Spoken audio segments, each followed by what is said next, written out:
name's Paul Christie, the boat name's Marlure, 40-foot Caribbean. My son and his friends entered the Kubota fishing comp last season. Okay, so the prize itself was haul-out, anti-foul, speed prop, and cleaning of the hull from halfway down.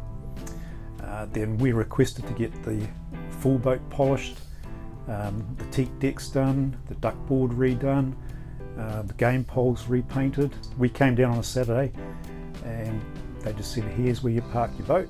Gave us a full map and 3D image.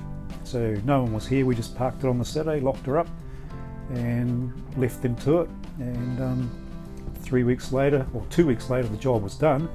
And Dave said, look, we're happy to keep it in the enclosed shed until you're ready to pick it up.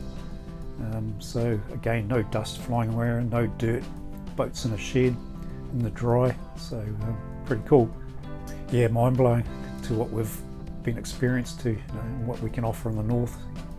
So and just with the haul out yard there and being able to lift the boats in the dry stock and stacks, and yeah, pretty incredible. So hopefully a big season. Last season was fantastic, so many fish around and it's shaping up really good now. I mean, a lot of bluefin being caught last month, yellowfin are out there now, and mahi-mahi even, and that should be the marlin within the next couple of weeks, hopefully coming through. Like I say, it's only another hour's trip, scenic trip, somewhere different, and really easy to deal with.